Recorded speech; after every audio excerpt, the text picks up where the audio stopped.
Kim Daeho pressed his face against the small window of the human ship. Stars filled the dark space around them, but one thing made his heart beat fast. A massive alien ship floated ahead of them. It was bigger than any city on Earth. Silver metal covered its surface, and strange blue lights blinked along its sides. "First time seeing a Veltharian ship?" asked Ambassador Park Minji. She stood behind Daeho, looking calm even though this was the most important day in human history.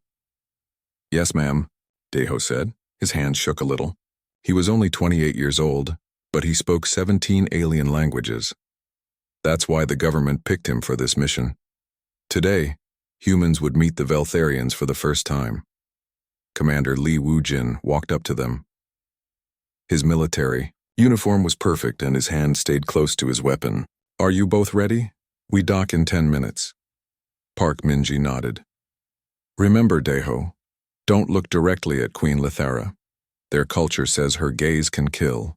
That's why she always wears a veil." Daeho had studied this rule for months. The Veltharians believed their queen had special powers. Anyone who looked into her eyes would die instantly. It sounded like old stories to him, but he would follow their customs. The ship shook as it connected to the alien vessel. Daeho's stomach felt tight with worry. Everything had to go perfectly. If humans made friends with the Veltharians, it would change everything. But if they failed, Earth might face a war it could not win. The door opened with a hiss. 3 tall figures waited for them. Daeho had seen pictures, but seeing real Veltharians made him gasp. They stood 9 feet tall with 4 arms each. Their skin looked like crystal and changed colors. Right now, their skin showed pale blue, which meant they felt curious. "Welcome, humans," said the center alien in perfect English. "I am General Vextar. The Queen waits for you." They walked through halls made of the same silver metal as the ships outside. Strange symbols covered the walls, glowing softly. Other Veltharians stopped their work to stare at the humans. Most showed blue skin, but some turned orange, which meant fear. "They are scared of us," Wujin whispered to Daeho. "Wouldn't you be?" Daeho whispered back. "We're the first aliens they've met who didn't try to attack them." The throne room was huge. The ceiling went so high that Daeho could not see the top. Hundreds of Veltharians stood along the walls. At the far end, a silver throne sat on a raised platform. Queen Lithara sat there, but thick black veils covered her completely. Only her 4 hands showed, each finger ending in sharp nails. "Approach," said a voice from behind the veils. It sounded like music, but sad music. The 3 humans walked forward. Daeho felt every alien eye watching them. His heart pounded so loud he worried everyone could hear it. They stopped 10 feet from the throne and bowed, just like they had practiced. "Your Majesty," Park Minji said, "Earth sends greetings. We come in peace, hoping to build friendship between our peoples." "Friendship," the Queen repeated. "A concept we have not known for many centuries. Tell me, humans, what makes you different from the others who came before? What makes you worthy of our trust?" Before Park Minji could answer, alarms started ringing. Red lights flashed everywhere. "Veltharian." Soldiers ran in all directions. "What's happening?" Li Wujin shouted, pulling out his weapon. General Vextar's skin turned bright red, the color of anger and danger. "Sabotage. Someone has attacked the power systems." The throne room shook like an earthquake. Large metal pieces started falling from the ceiling. A massive beam broke loose and fell straight toward Ambassador Park Minji. She looked up and froze with fear. Daeho did not think. He jumped forward and pushed Park Minji out of the way.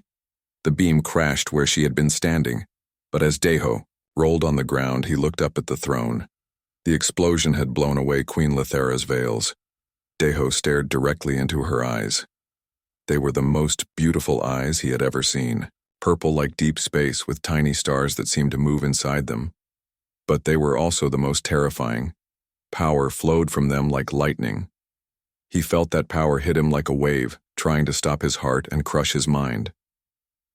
Everyone in the room gasped. Several Veltharians fell to their knees. Queen Lithara's own eyes went wide with shock, but Daeho did not die.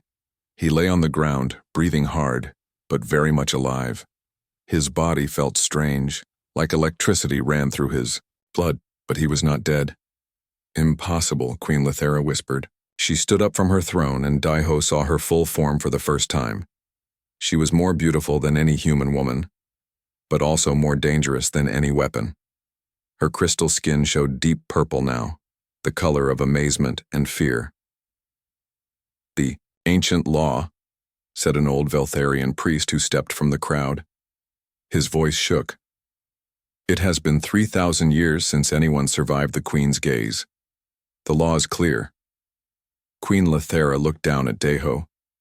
Their eyes met again, and again he felt that electric power. But this time, it did not try to kill him. It felt like a bridge connecting their minds. "What law?" Park Minji asked. She had cuts on her face from the falling debris, but she stood strong. The priest's skin turned white, the color of great fear. Any being who survives the Queen's deadly gaze must face a choice. Marry the Queen or die by execution. There is no third option. The whole room became silent. Even the alarms stopped ringing. Queen Lithera stepped down from her throne and walked to Daiho. She moved like a dancer, graceful and powerful. When she reached him, she offered him her hand. "Rise, human," she said. "You have 7 solar cycles to make your choice. 7 of your Earth days. Marry me or face death. This is the law of our people, written in blood and starlight 3 millennia ago." Daiho took her hand and stood up. Her touch felt warm and cold at the same time. He looked into those impossible eyes again and saw something he did not expect. Loneliness. This powerful queen, ruler of billions of aliens, was alone. "I understand," he said quietly. Li Wujin stepped forward, his weapon ready.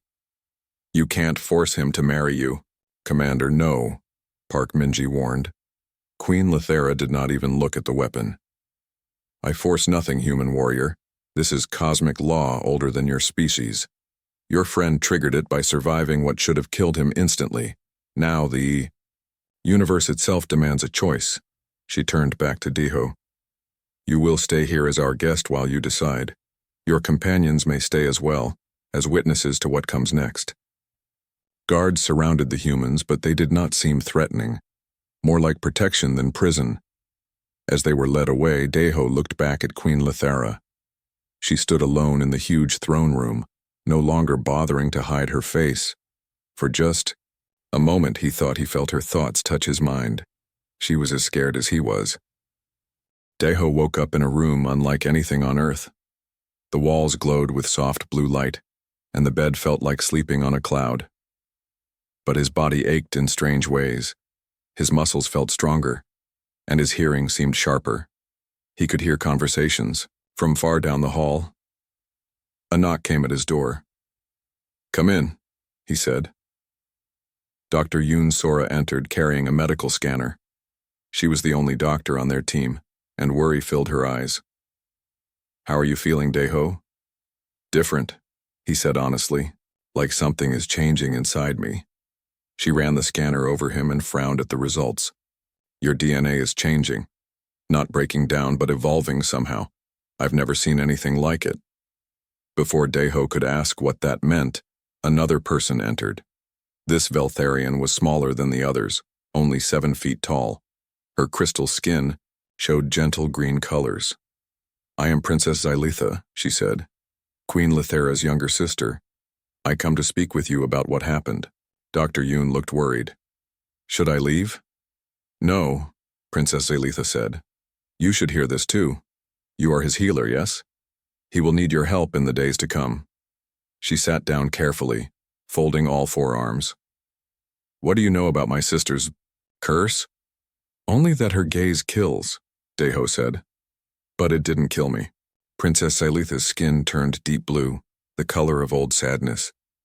3,000 years ago, terrible creatures called the Void Seekers attacked our galaxy. They came from spaces between the stars, turning whole worlds into empty darkness. Our people were losing the war. She paused, her colors shifting to purple. My sister was just a princess then, not a queen. But she was brave and desperate. She found an ancient cosmic entity older than stars. She made a deal with it.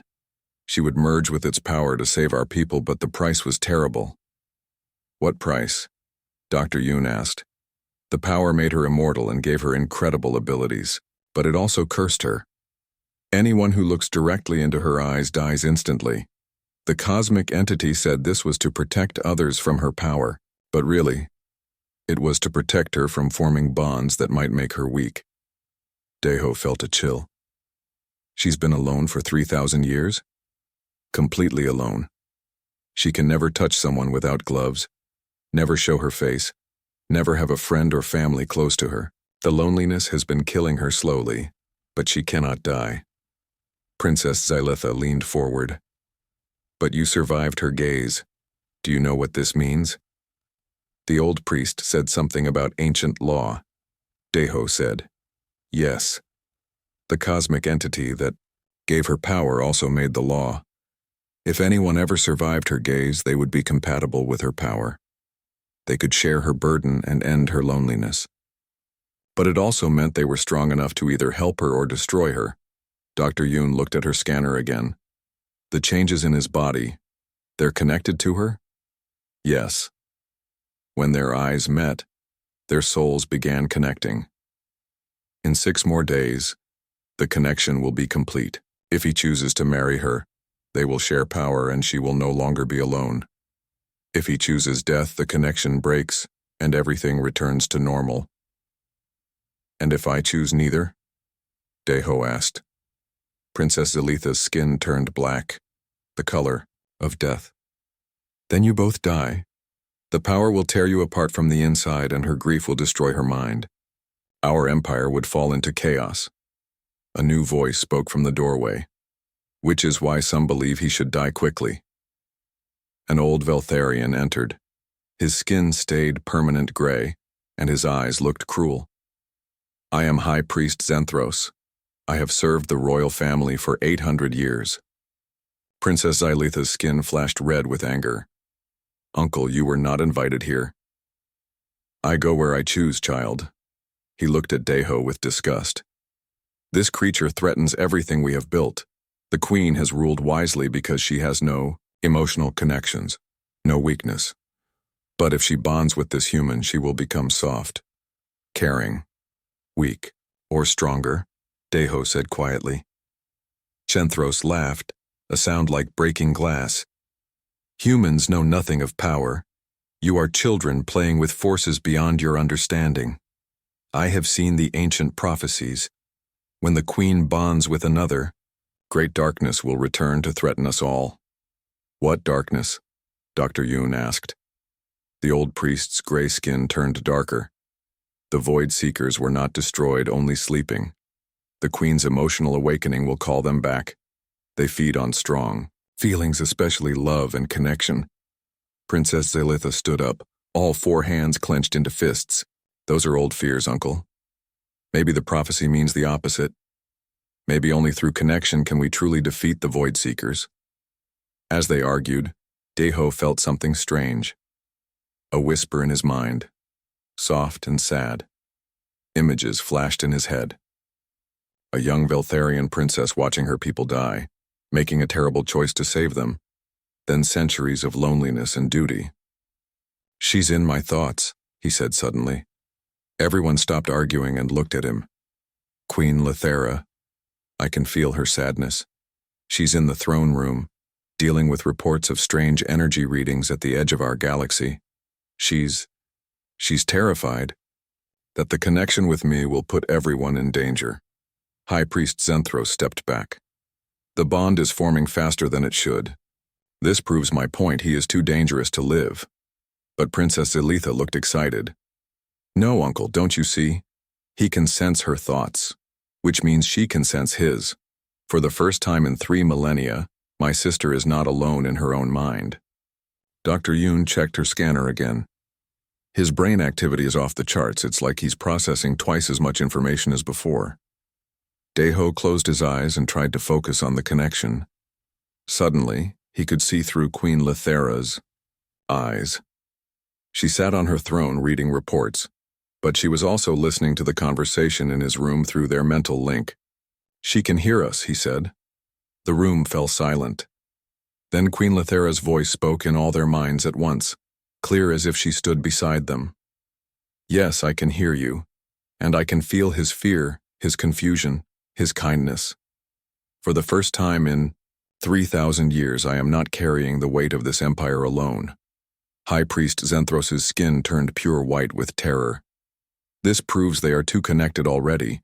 They must be separated before. Alarms suddenly rang throughout. "The ship!" Emergency lights flashed red. A soldier ran into the room. "Your Highness," the soldier said to Princess Zelitha, "we're detecting massive energy signatures at the galaxy's edge. Something is coming through the void between spaces." Princess Zelitha's skin went completely colorless. "How many ships?" "Not ships, Princess. The readings suggest entities, hundreds of them, maybe thousands." High Priest Zenthros fell to his knees. "The prophecy, the Void Seekers are returning. The Queen's emotional awakening has called them back just as I warned." Through the mental connection, Daiho felt Queen Lethera's terror and guilt. She believed this was her fault, that caring about him had doomed her people. "No," Daiho said, out loud. He stood up, feeling stronger than ever before. "Maybe the timing isn't coincidence. Maybe the cosmic entity that cursed her knew this day would come. Maybe she was never meant to face the Void Seekers alone." Dr. Yoon looked at him, with amazement. "You think the curse was actually preparation? That she needed to wait 3,000 years for the right partner to help her fight them?" Princess Xylitha's skin began showing hopeful yellow colors. "A human partner. Your people are new to the galaxy. You haven't faced the Void Seekers before. Maybe that's exactly what we need." Through their connection, Daiho felt Queen Lethera considering this possibility. Her fear was still there, but hope was growing too. High Priest Zenthros stood up slowly. "If you are wrong, both species will die because of your choice." "Then we better make sure we're right," Daiho said, feeling Queen Lethera's determination mixing with his own. The Void Seekers were coming. And in 5 days he had to decide whether to face them as Queen Lethera's husband or die trying to save both their peoples. Either way, the universe would never be the same. 3 days remained before Daiho had to make his choice. The connection between him and Queen Lethera grew stronger each hour. Sometimes he would taste food he wasn't eating, or feel tired when he had been resting. She was experiencing the same thing with his emotions and sensations. "This is fascinating," Dr. Yoon said, studying her readings. "Your nervous systems are synchronizing. I've never seen anything like it in any species." Daiho sat in the ship's meeting room with his fellow humans. Ambassador Park Minji had cuts healing on her face, but she looked more worried about politics than her injuries. "The Veltharian Council is split," she said. "Half think you should marry the Queen to unite our species against this new threat. The other half think you're the threat." Commander Li Wujin paced back and forth like a caged animal. "I don't like any of this. We came here to make friends, not to have one of our people forced into marriage with their ruler." "It's not exactly forced," Daiho said quietly. "I could choose death instead."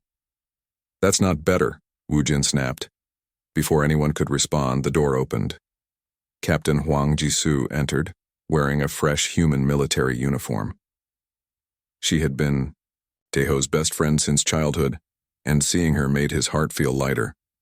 "Jisoo," he said, standing to hug her. "How did you get here so fast?" "When Earth heard what happened, they sent every available ship," she said. "I commanded the fastest one. I got here just as those energy readings started appearing all over the galaxy." She looked around the room seriously. "The situation is worse than you know. Whatever these Void Seekers are, they're not just coming here. They're appearing in 12 different star systems at once. Our combined fleets are moving to intercept, but we don't know what we're facing." "Ambassador Park," Minji frowned. "Has Queen Lethera shared any information about fighting these things?" "That's the problem," Captain Huang said. "According to Princess Zelitha, last time it took everything the Veltharians had just to drive them away. They weren't actually defeated, and that was with a whole galaxy of united species helping. Now, It's just humans and Veltharians. Deho felt a familiar whisper in his mind. Queen Lithara was calling to him. Through their connection, he sensed she was in her private chambers, not the throne room. I need to see her, he said. Is that wise? Dr. Yoon asked. The connection is already very strong. More contact might make it impossible to break if you choose not to marry her. The connection is already impossible to break, Deho said. I can feel it. In 2 more days, choice or no choice, we'll be bonded for life. The only real choice is whether she lives through it or dies alone. Captain Huang looked confused. What do you mean? The curse isn't just about marriage, Deho explained. It's about survival. She's been carrying cosmic power alone for 3,000 years. It's been slowly killing her. If I don't help share the burden, she'll die, and the power will explode outward. It could destroy this entire solar system. Ambassador Park's face went pale. And you learned this how? She's been showing me her memories, not trying to convince me, just sharing. I think she's as scared as I am. Commander Wu Jin stopped pacing. Memories of what? Deho closed his eyes and let the connection flow. Images filled his mind and he shared them aloud. The day the Void Seekers first attacked, whole planets just vanishing. Not destroyed, but erased, like they never existed. Billions of people gone in seconds. He opened his eyes and tears ran down his face. She was 19 years old when she made the deal to stop them. Younger than me. She gave up everything. Her family, her future, her chance at love, to save everyone. And it worked, but the price was watching everyone she cared about grow old and die while she stayed the same. Captain Huang sat down heavily. And now these things are coming back. Because of me, Deho said bitterly. Because I survived her gaze and started this connection. The cosmic power is awakening and that's calling them. Or, said a new voice, because it's time. Princess Xylitha entered, followed by an alien Deho hadn't seen before. This one was ancient, even by Veltharian standards. His crystal skin had turned almost transparent with age, and strange symbols glowed beneath it. This is Elder Council Leader Morpheus, Princess Xylitha said. He has been studying the old prophecies. Elder Morpheus moved slowly, but his voice was strong. The prophecies speak of a time when the Queen's heart awakens and darkness returns to test the galaxy. But they also speak of a champion from the stars, one who can share her burden and help her become something greater. Commander Wu Jin looked suspicious. Champion from the stars? That's pretty vague. Could be anyone. Could be, Elder Morpheus agreed. But the prophecy also says this champion will survive the killing gaze and that his people will be the key to final victory over the darkness. Ambassador Park leaned forward. His people? You mean humans specifically? Your species has something ours lost long ago, Princess Xylitha said. Emotional resilience. The Void Seekers corrupt people by feeding on fear, despair, and hopelessness. But humans seem to create hope even in impossible situations. Captain Huang looked at Deho. So what are you going to do? Before he could answer, alarms started blaring again. But these were different, not emergency alarms, but attack warnings. Soldier burst into the room.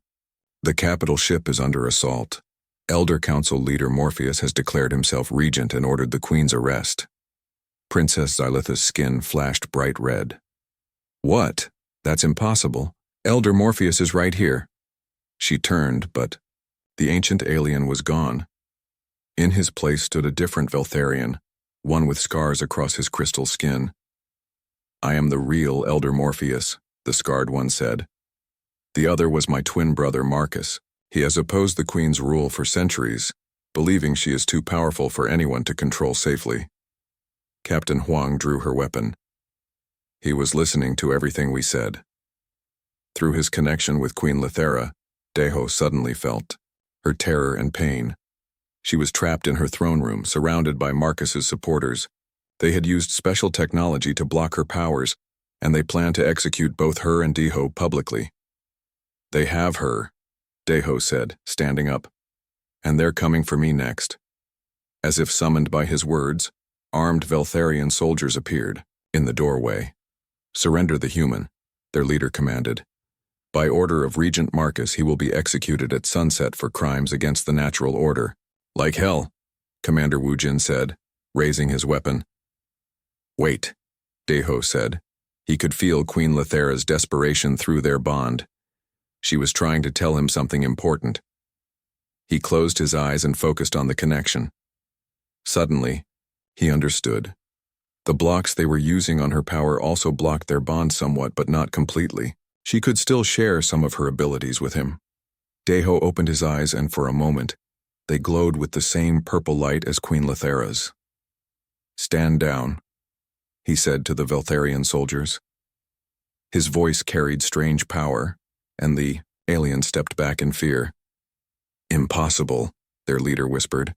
You're only human. Not anymore, Deho said.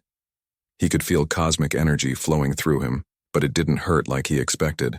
It felt natural, like he had been meant to carry it all along. Princess Zelitha's skin showed amazed yellow colors. The bond is complete. Even blocked, she's sharing her power with you. Captain Huang looked at her friend with wonder and worry. Deho, your eyes are glowing. I know, I can feel everything she feels, see everything she sees, and right now, she needs help. The Veltharian soldiers raised their weapons, but Deho moved faster than any human should be able to. He disarmed them without hurting them, using speed and reflexes borrowed from his connection to the Queen. We need to reach the throne room, he said. Marcus plans to execute her to break our bond. But if she dies while we're connected like this, the power explosion will destroy everything within 100 miles. Elder Morpheus, the real one, nodded grimly. And Marcus is too proud to listen to warnings. He believes killing the Queen will make him a hero. Ambassador Park stood up. Then we stop him. This isn't your fight, Deho told his fellow humans. Captain, Huang smiled and checked her weapon. Since when do we let friends face impossible odds alone? Besides, if you're really the champion from the prophecy, you'll need backup. Through his bond with Queen Lethera, Deho felt her amazement. She had been alone for so long that the idea of people willingly risking themselves to help her seemed impossible. She can't believe you're willing to fight for her, he told the others. Then she doesn't know humans very well yet, Commander Wujin said with a grim smile.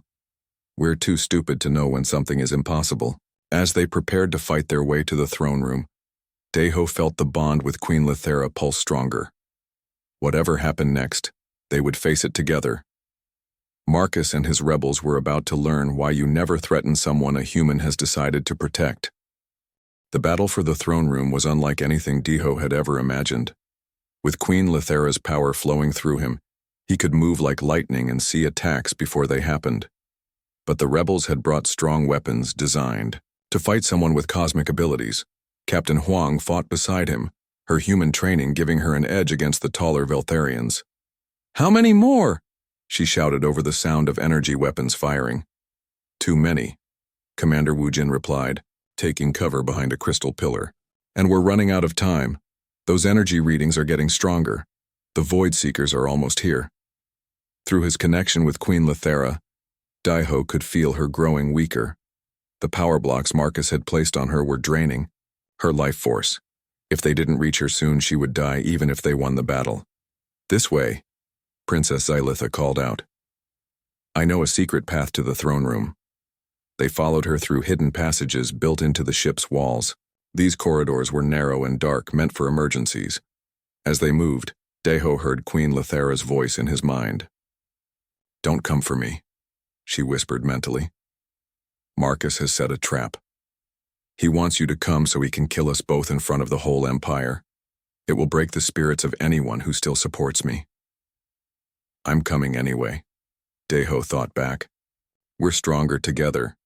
You don't understand, if I die while we're bonded, the power explosion won't just destroy the ship. It will create a shockwave that calls every Void Seeker in the universe directly here. Both our species will be wiped out. Deho stopped moving. The others noticed and gathered around him. What's wrong? Dr. Yoon asked. She says it's a trap. If we try to rescue her and fail, everyone dies. Ambassador Park looked grim. And if we don't try to rescue her? She dies anyway, and the power explosion still happens. Elder Morpheus, who had been quiet during the fighting, spoke up. There is a third option, one the prophecies mention, but I hoped we would never need to use.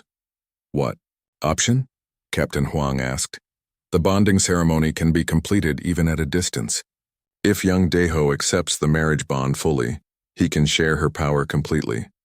This would make them both stronger, but it would also mean the connection could never be broken. They would live or die together for the rest of time. Princess. Xylitha's skin turned worried orange. But the ceremony requires both people to choose freely. If my sister is under Marcus's control, she can't make a free choice. Actually, she can, Deho said quietly. The connection between us is stronger than Marcus knows.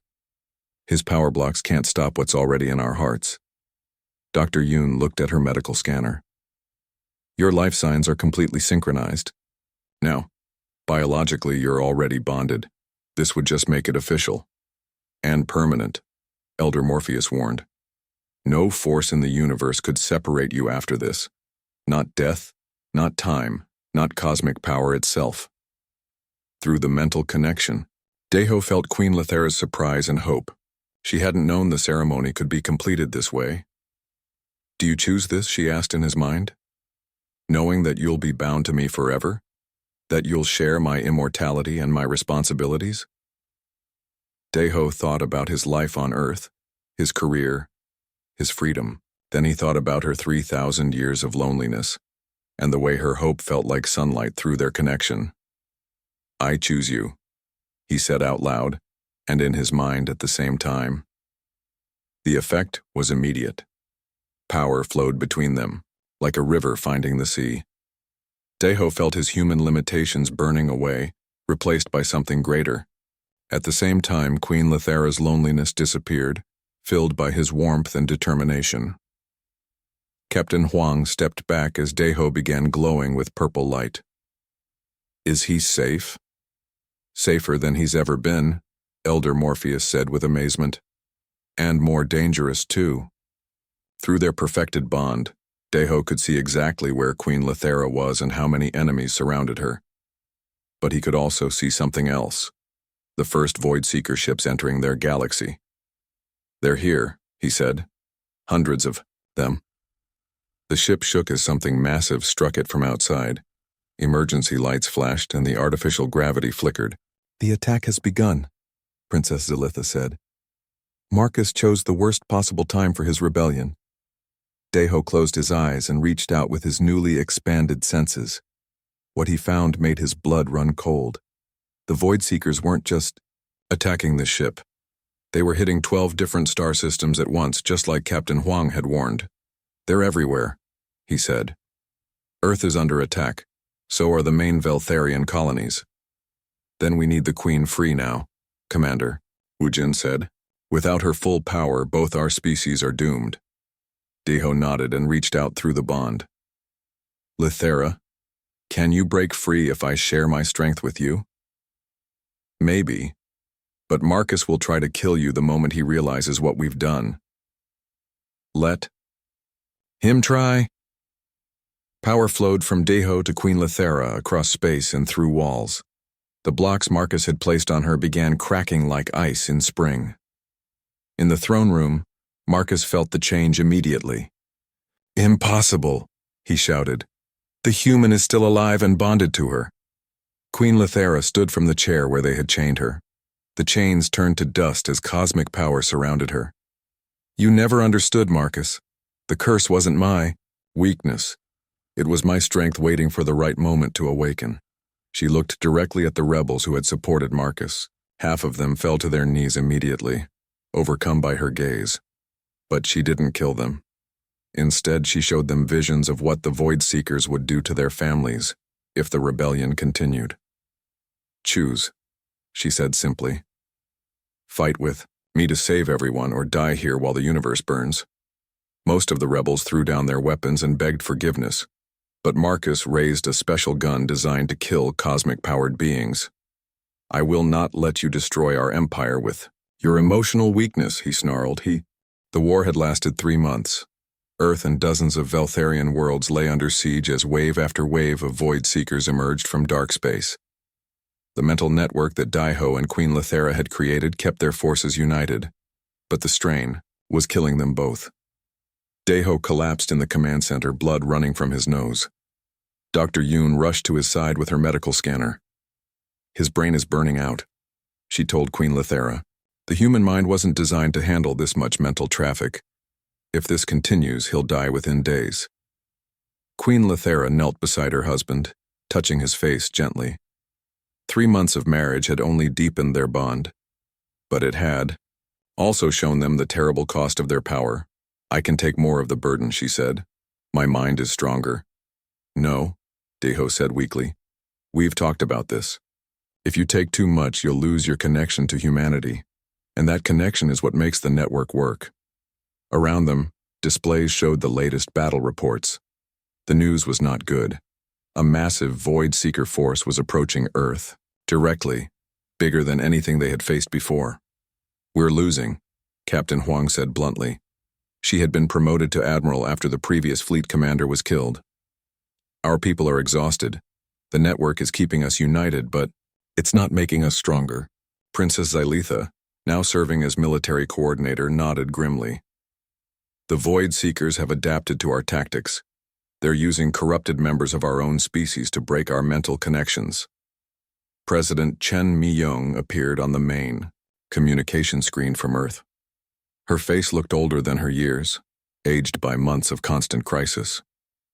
Queen Lethera, the situation here is desperate. The Void Seekers have taken control of our moon. They're using it as a base to launch attacks on major cities. We've evacuated what civilians we can, but... Her voice broke. If you can't stop them soon, we're looking at the extinction of human civilization.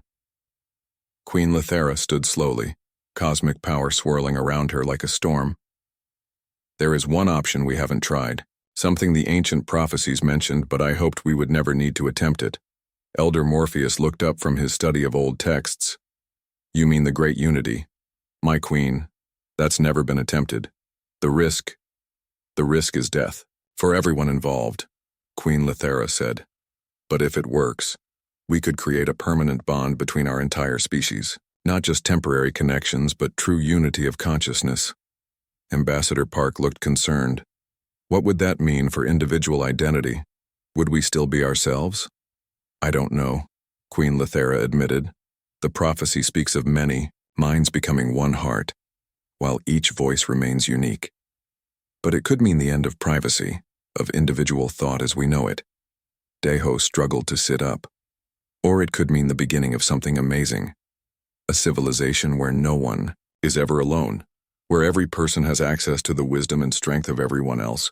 The Void Seekers would have no power over such a unity, Princess Xylitha said thoughtfully. They corrupt through isolation and fear. But a truly united consciousness would have neither. Dr. Yoon checked her readings again.